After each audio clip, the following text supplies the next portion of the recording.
No, it's okay. It's okay. Wait. This stuff's so up.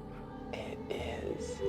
Is everybody's in the same thing with me. If I focus on you, it brings me back to what I thought was reality. Because everybody else is participating in this journey. And that seems a little weird, because a minute ago felt like days ago. Wait, I get it. I think I get it. I'm not sure that I get it. I've been a lot of things in my life. I've been a bank robber and a prisoner, but being a shaman is my calling. Ayahuasca is a Schedule I narcotic, the same as heroin and LSD. But it's not a drug, it's medicine. And in my church, it's a sacrament. We can do in 2 days what conventional therapy may take years to do, but only if you are willing to step into the pain.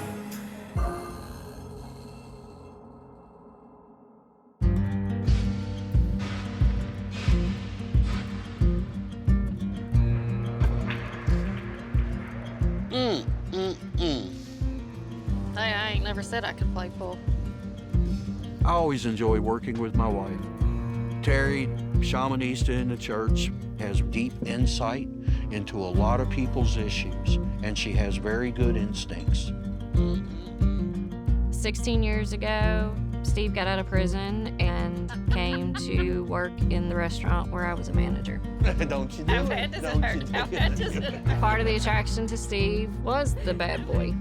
And we just clicked. I don't know how else to say it.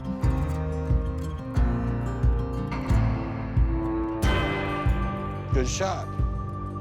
After Steve and I moved in together, my dad died, and I mean, it broke me. It broke me. He was my best friend. After that, I spent probably about the next year and a half doing dumb shit. Living very self-destructively. Too much drinking, drugs, horrible self-dialogue. I evidently got insanely drunk one night, and I hit a car head-on. Fortunately, the person in the other vehicle was not hurt. Me up pretty good, and landed me a felony charge. I did 7.5 months, and sitting in jail, looking really at the possibility that I could have killed somebody else, was kind of like, okay, get your shit together. That's where the turning point really came in. After I got out of jail, Steve and I got married. That was when I started on my path into shamanism. And it's been almost 9 years, and it has completely changed my life. It's completely changed his life. It's completely changed our lives, and it changes the lives of the people that we work with. I'm very honored to be able to work with my wife. Teri is a very special and unique person in her own right, with her own unique set of skills and experiences that I respect immensely. What do you love most about Teri? What I love most about Teri, she has seen my worst.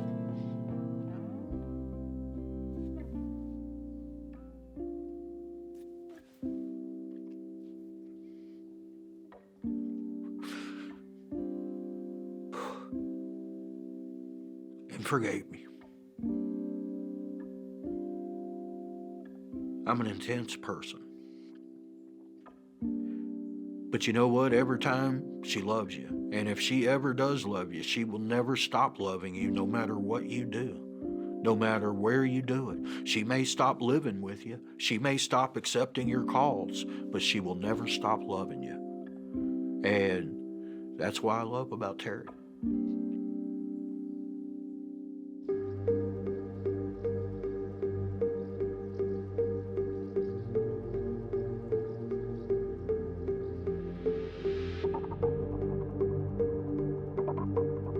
I had hooked the hose up into the car, and I'm breathing the poison gases, and I'm just laying there. And I remember I just sort of watched the sun come up above the field in front of me. I remember the sun, just the beautiful color the sky was turning. And I felt like I was falling asleep looking at it, and then it was almost like some part of me just thought, wake up.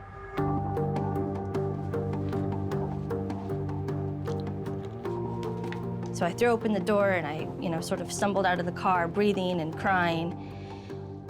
And it woke me up in a sense. And I remember the first thing I thought was, you idiot, you can't even kill yourself. You can't do anything.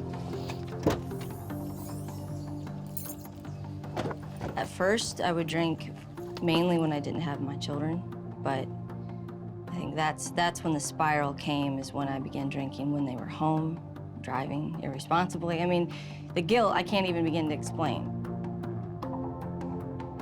I've been 7 months sober now. I've been doing recovery work, which has been good, and it's provided a lot, but it's only part of the voice of addiction that I hear. I'm here because I want healing. A lot of people tell me that I'm like a narcissist. And a lot of people tell me I'm just like an asshole or self-centered and stuff. Yeah, it's kind of dismal. All right. And that's kind of because ultimately my life journey has been one of being in a cult. It's what Mormonism is. It's a cult of narcissism.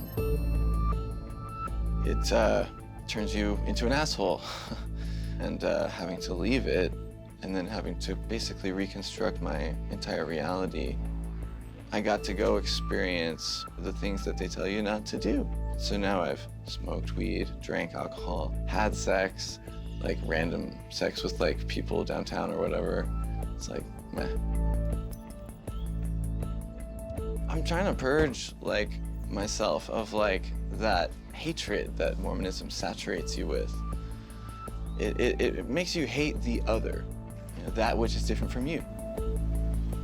Hopefully, ayahuasca can undo some of the damage done by Mormonism. Hey, come on in, my man. Hey. I'm Walter. Dane. Pleasure to meet you, Dane. Yeah, you too, man. Now that we have everyone here, are you all ready to go see where you're going to be spending the next few days? Mm-hmm. Awesome. All right. So if y'all would like to come in, find you a spot. Joining us for this ceremony, we have Cheri, Dane, and Keenan. It's been a long time since I have been genuinely happy because of all the chaos that IV heroin has caused my life. I'm a drug addict, and I've been using IV heroin for 8 years now. I wasn't fully aware of how many people I was hurting, who I was hurting, and how much I was playing with death every time that I did this. A man is alive tonight thanks to the fast action of an Aurora police officer. He overdosed in the bathroom of a King Super. I've overdosed multiple times. I've been hospitalized multiple times for overdoses. My parents have received that call from the hospital saying, your son is overdosed and died, but we brought him back. I just feel like a piece of shit human being for all these things I've done, and these past 3.5 months where I've been sober, I have still not addressed these major issues. If I don't forgive myself, I will get high again because that shame and guilt is a huge chunk of what drives me to use drugs, specifically heroin in the first place. And that's really what I'm looking for in this ayahuasca journey. My name is Steve. I'm the chief shaman of Ayahuasca Native America's Church. Thank you for coming. This lovely brew right here, this is our brew. This is American ayahuasca. This was brewed by Americans for Americans. That's why we're here. I don't want you to think that this come from the Amazon, because it didn't. I put everything in this brew. I know exactly what's in it. And that's where Mother Aya resides, is right there. Where are we gonna drink it? We're not gonna drink it in here, are we? Yeah. Just in these chairs? Mm-hmm. Why? Where would you drink it? I was thinking like on like some pillows or something. Why? Does it matter? Softer, I guess. Your beds will be softer too, and as you get relaxed, you'll want to go to your bed. But right now, we're going to drink it here at the table. That's where we always drink it. Cool. If that's cool with you. I'm down. Cool, thank you. Now, she can be the most beautiful, loving being in the universe, and she can be the most hurtful bitch you've ever met. And a lot of that depends on you. But be respectful of it. Be respectful, be open, and be willing. And she will help you in every way she can. Cool.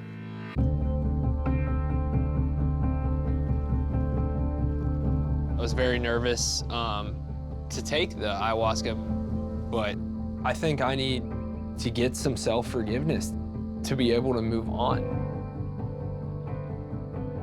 I want to understand how I can better help myself. So even though I'm very hopeful, I also know I have no expectations. You know, I'm willing to just be open to the experience and whatever it yields.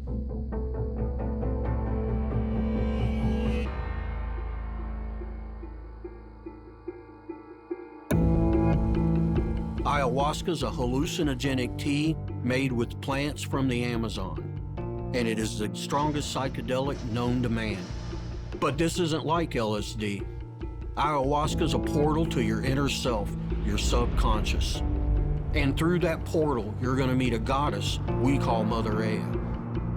When your journey first takes off, you may feel euphoria until, boom, the spike hits and the purge begins.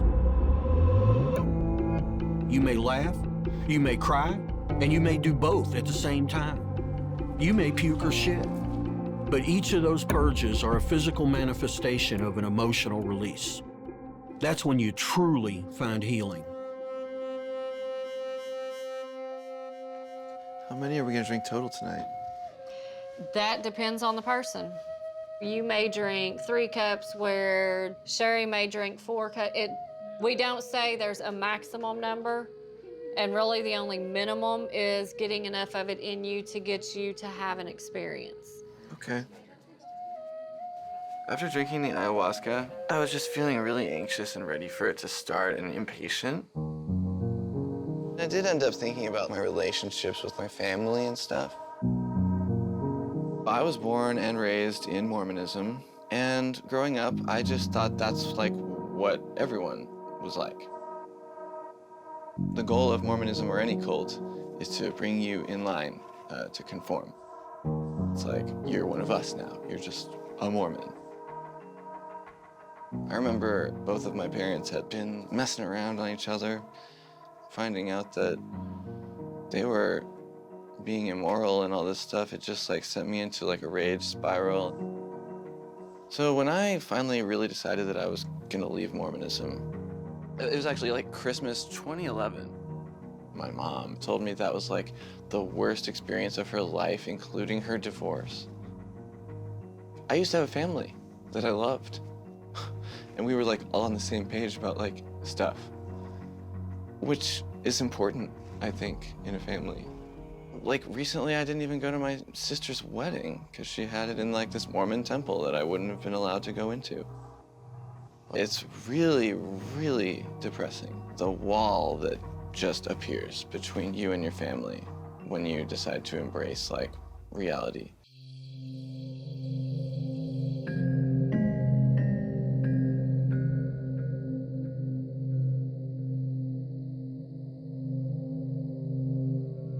Cheri is here because she is 7 months sober, and all of the demons that she was keeping suppressed by drinking have started raising their heads. I've had problems with alcohol. It cost me 7.5 months sitting in jail. So I completely understand, you know, f***ing up and having it create a problem for your kids and, you know, wanting to do better for them. My kids were pretty well into their teenage years before I really figured it out. Really? You should be the first one you're taking care of. I know, that's the thing. Because otherwise there's nothing for you. You can't. Exactly. But we're so conditioned. It's backwards. We have to take care of everything else first and then us. but it's like trying to pour from an empty pot. So my suggestion to you would be every day, make time for you. I didn't have my first drink until I was about 23. It was a very strict Christian church we grew up in. You didn't wear pants, women wore head coverings. You know, it was just a one-sided view of the world. In order to be a good Christian, you had to be a good wife, and that meant following your husband's lead no matter what. You know, I remember looking in the mirror one day and I didn't know who I was anymore. I felt so miserable. I literally wanted to die. The summer after we had a divorce, the drinking on my end had just escalated. And I felt like a failure everywhere I turned. And I remember it was on my son's birthday. You know, I showed up drunk to the birthday party, and they were coming home with me that afternoon. I don't remember much of driving them home, even though it was not very far down the road. I remember drinking when I got home, and I think I must have passed out on the floor while they were playing. And of course to them, Mommy, why are you tired? You know, they didn't know. And I felt so ashamed, and I felt like I was hurting them. So I think once it got to the point that I saw myself as a threat to them, that's when I think something snapped. In my mind, I felt like they would be better off without me. They were the reason why I wanted to leave, because I wasn't good enough, yet they were the very reason why I stayed.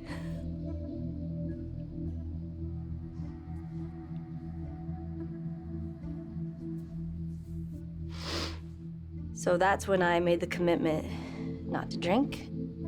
I know there's been so much hope with psychedelics and addiction and recovery. That's part of the reason why I'm here.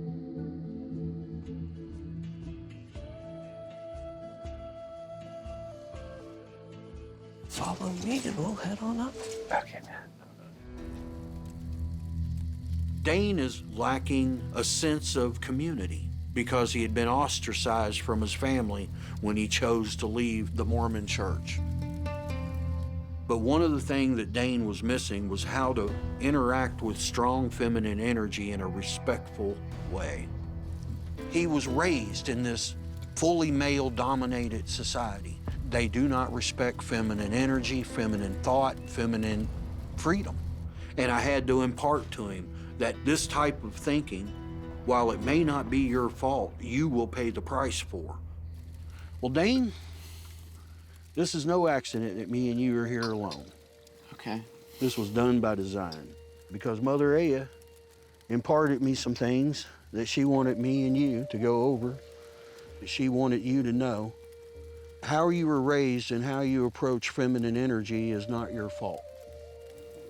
Interesting. Wow.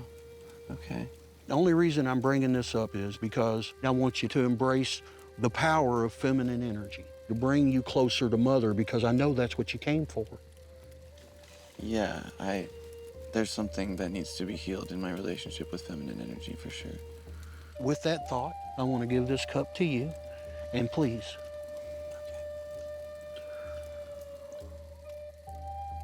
Mother Aya was the first feminine energy that woke me up, and it really made me rethink my approach to females. And that's what I wanted for him. And I had to remind myself, as big as asshole as I've been in my life, he's nowhere near that. And so if there was hope for me, then there's definitely a lot of hope for Dane.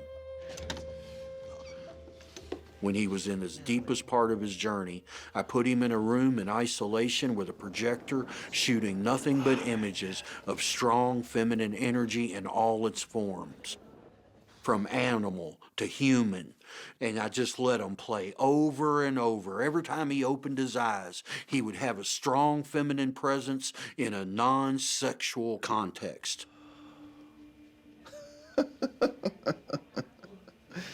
Okay. A slideshow of how to respect women. This is adorable. I think this is gonna be sick.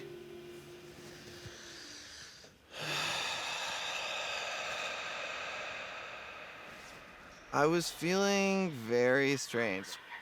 And then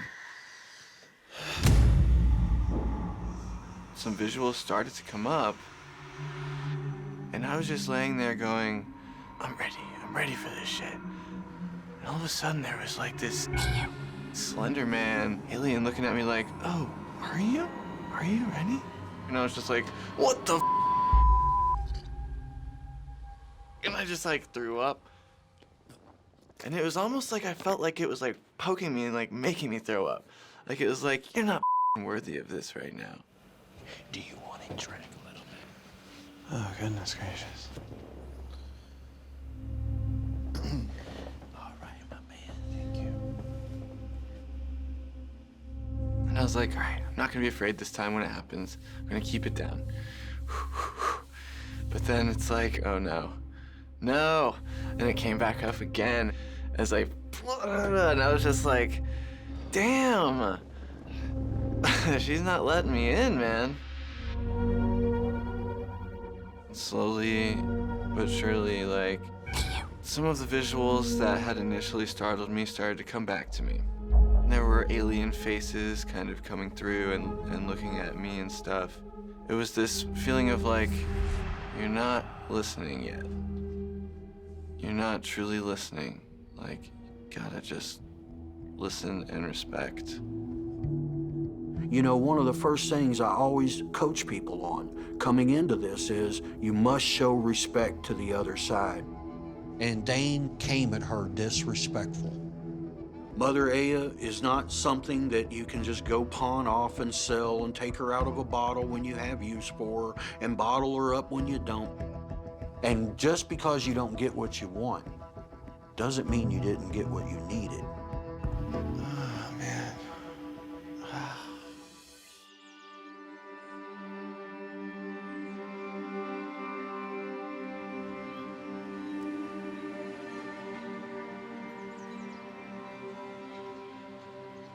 The morning after my first journey, I'm feeling so relaxed, so much better than yesterday. At one point last night, I feel like it was the voice of my addiction. It was like, I want more. This isn't enough. And I was getting restless, and I was getting like discontent, and I was awake, and the show was over, and I didn't like where I was, just like the moments when I'd want to drink. So in that moment, I remember feeling like I want more, and then it was like another voice says, is it ever enough? Do you ever have enough? And I thought, no. Nothing's ever enough for me. And then suddenly it was like, okay, what if I just let it be enough? And I just closed my eyes and relaxed, and it was like I went back into just serenity, and I just went back to sleep. It was great. I'm feeling great. I'm feeling extremely peaceful, relaxed. I haven't loved myself in a long time, and last night, Mother Ayahuasca kind of showed me that experience, that feeling of unconditional love that I have not felt in so long.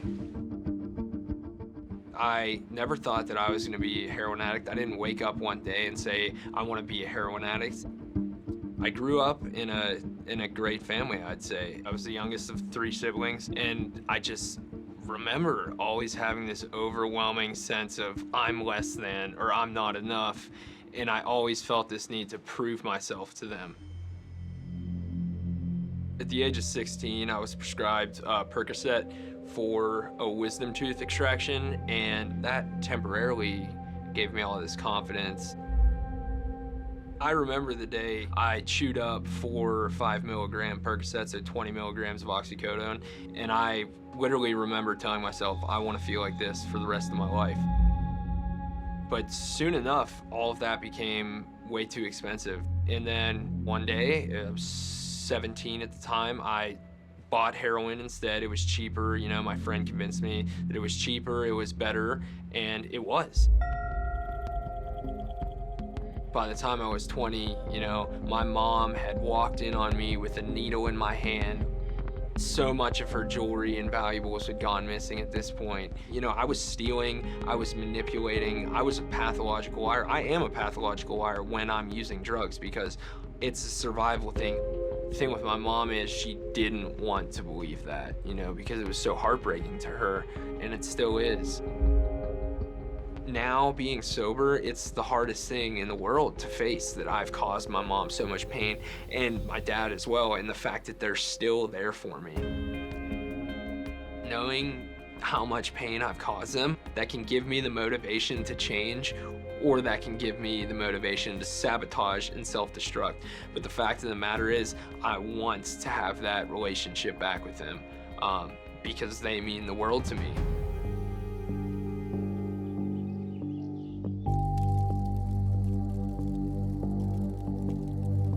We knew that the first night was sort of a pregame.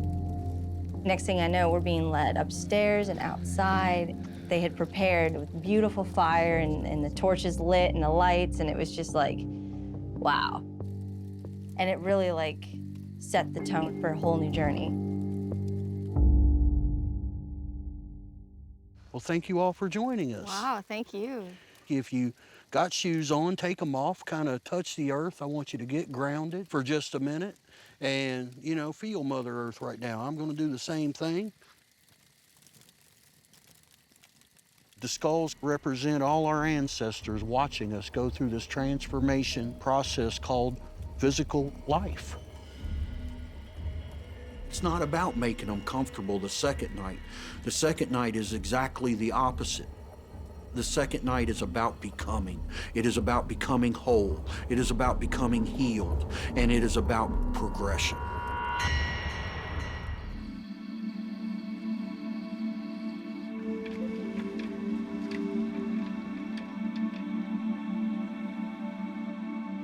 The second night, you know, it can still take up to 2 hours for you to start feeling it. For some people, it doesn't. For some people, once their body kind of identifies it, Gotcha. it's on. But we won't know until you get there. Right. But it would not be unreasonable for you to already start feeling it tonight. Keenan is here from a very devastating opiate addiction that started when he was a teenager. He got into the opiate world not by choice, but because a doctor with a prescription pad wrote him a script for Percocets. And at 16 years old, there's no way he had the personal skills to deal with this thing called opiate addiction. But at 24, I think he really has a firm grip on where this opiate addiction has taken him. And it's taken him to a 6-foot hole. And he doesn't want that. And that's going to be his biggest saving grace, is that clarity. This right here is a kite, and this kite we're going to let go into the universe. But before we do, I want you to write on the outside of this everything you've lost in your addiction. Loss of family, loss of respect. Well, I mean, everything that this addiction has cost you, I want you to put right on here. Okay. Because that's what we're going to let go to the universe. I'm going to go ahead and leave you two alone. Thank you again. I certainly do appreciate your courage. With Keenan, I brought in Walter. Walter has fought many demons when it's come to his own sobriety. He has been an opiate addict. It's one thing for me to talk about bank robberies, but it's another thing when another opiate addict who said, dude, 10 years ago, I was in a worse place than you, and this is how I walked it out. How long have you been sober? 111 days. Congratulations, my man. That is awesome. Yeah, absolutely. It's the longest time I've had off opiates since I started when I was 16. What do you think were the things in your path that truly held you back each time you attempted sobriety? The shame and guilt of these things I've done and just forgiving myself because I haven't been able to. You know, it's just embedded in me that I'm a horrible person because of my past, because of the things I've done. Crashed cars, totaled cars, overdosed, ended up in the hospital. The right person was there at the right time who had Narcan to revive me. You know, I should not be alive, and I can truly say that. I always had an ulterior motive to every single person I talked to. It was pretty much how I'm gonna benefit from you, usually financially. You know, so I've destroyed a lot of relationships, and usually it was the people that loved me most You know, those are the things that'll keep an individual chained to addiction forever, is the shame, not being able to forgive themselves, or feeling like a victim. I struggled with those things for a long time myself. So I'm gonna have you write down all the things that you have lost through addiction. And after you write it down, we're gonna release it to the universe. Because after tonight, you're gonna be a new person.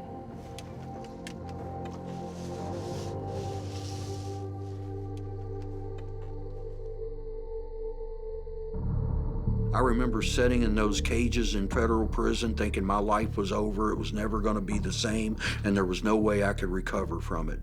But you know how I recovered from it? One step, one day at a time. I couldn't come out and think about everything that I'd lost. I had to think about everything I needed to build. And that's where I had to put my energy. And that's exactly what I was trying to get across to Keenan with this tie lantern. Let what you lost go. There is no getting it back. There is only building something new.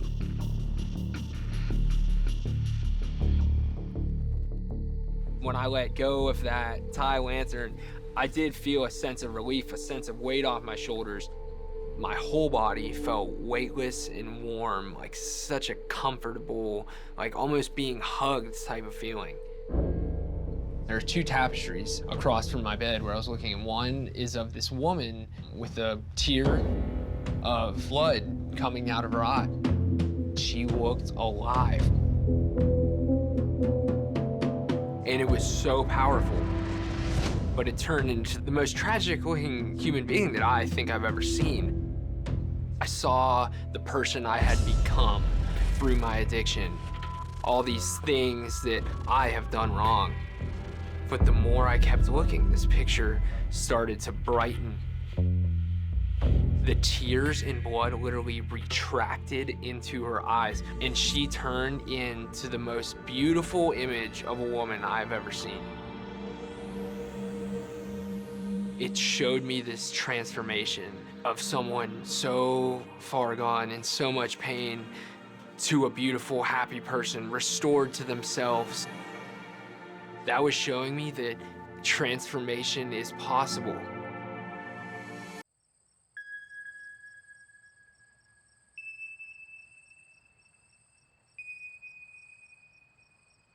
Teri and I discussed Cheri, and we thought the arena of reflection would be the perfect mechanism for her to really go deep into her subconscious, using light, using color, using conversational hypnosis. And she's going to be looking dead at herself in all directions because she needs to see herself differently. Just have a seat and just get comfortable. And I will set this right here Thank just in you. case you need it. All right.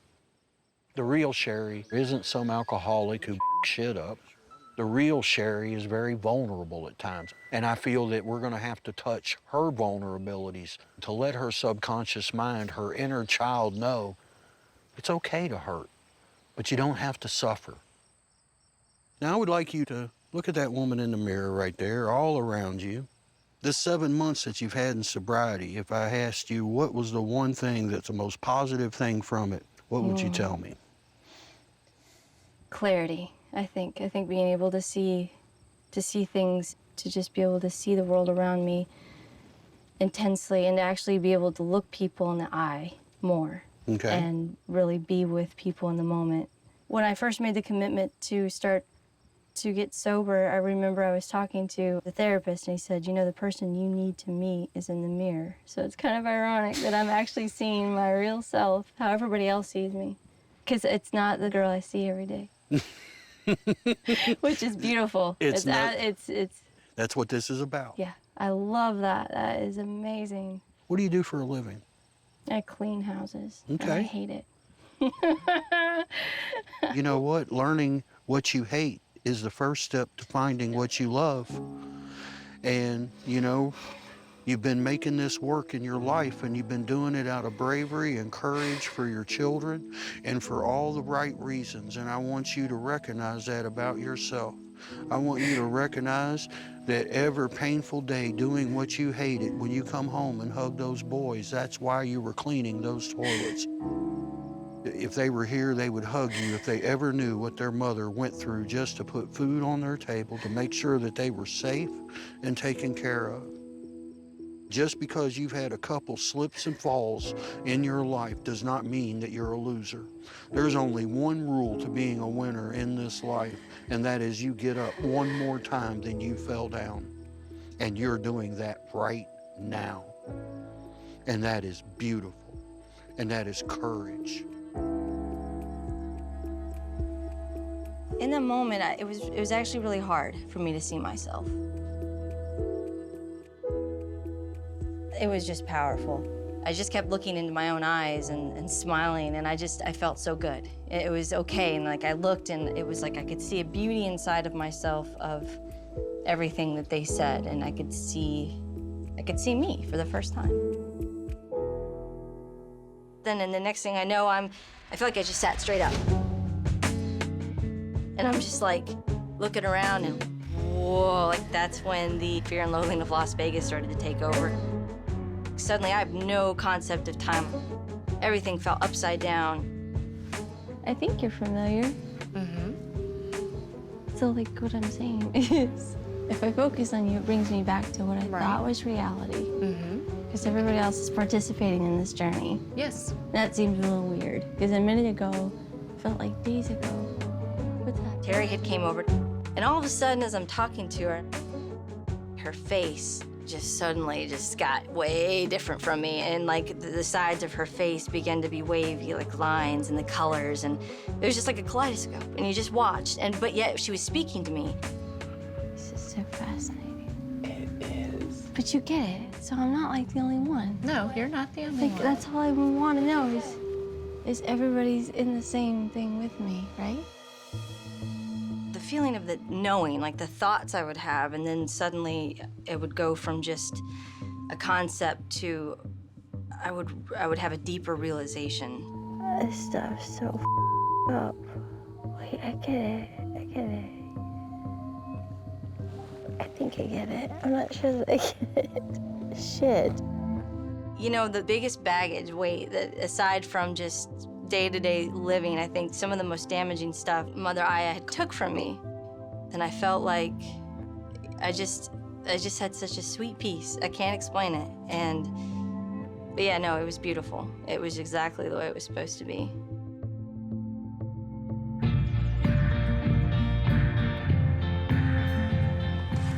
You want to come back here, Mama Bear? Leaving here, I got a lot of things I want to tell my parents, my mom in particular.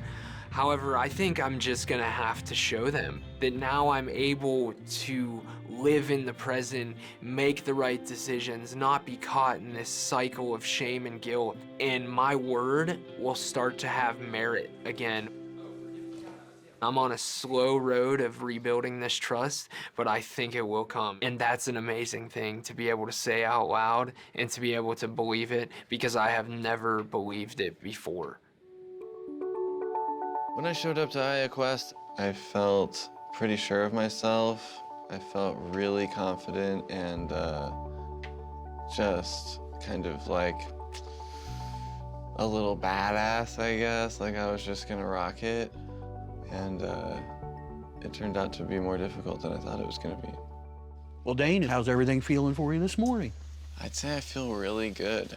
Like, definitely like clearer. Okay. I guess, lighter.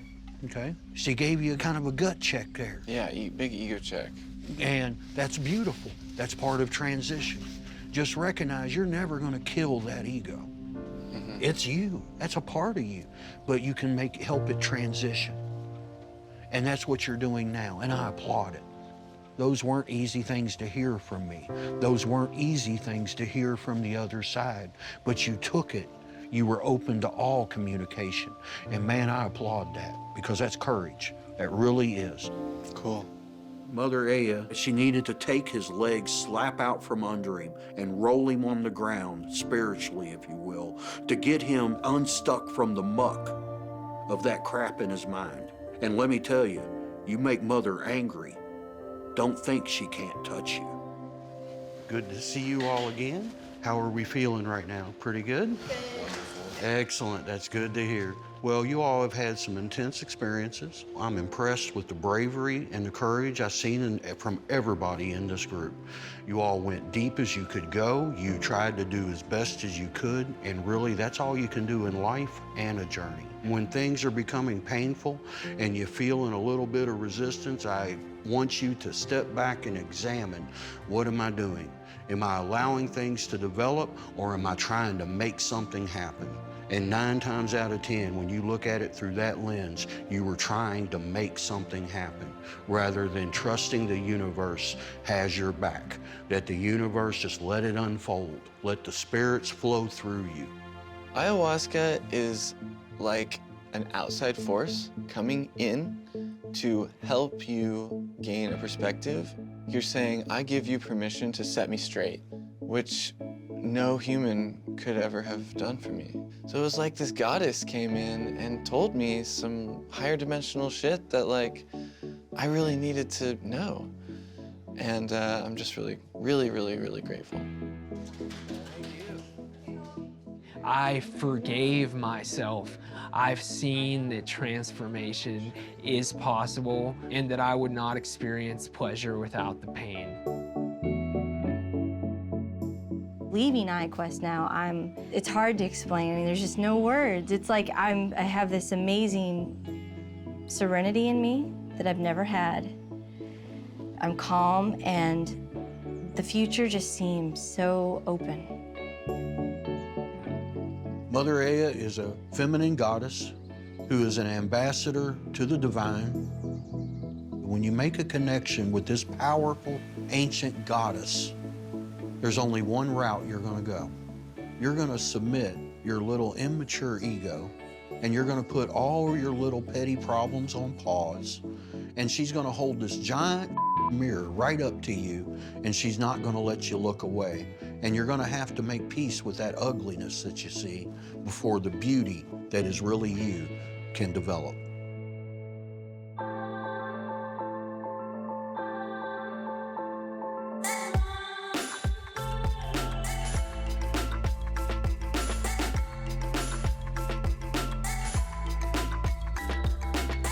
I feel like things are looking up for old Dane, which is a good way to feel.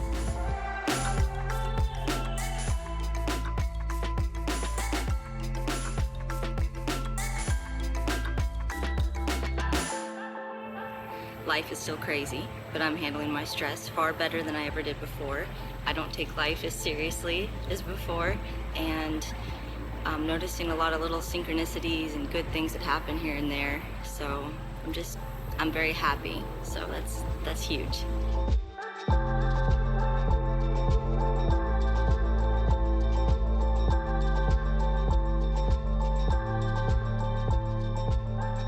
Yesterday, I managed to get 6 months clean. It's been a little over 2 months since my ayahuasca ceremony, which has had nothing but positive impacts on my life.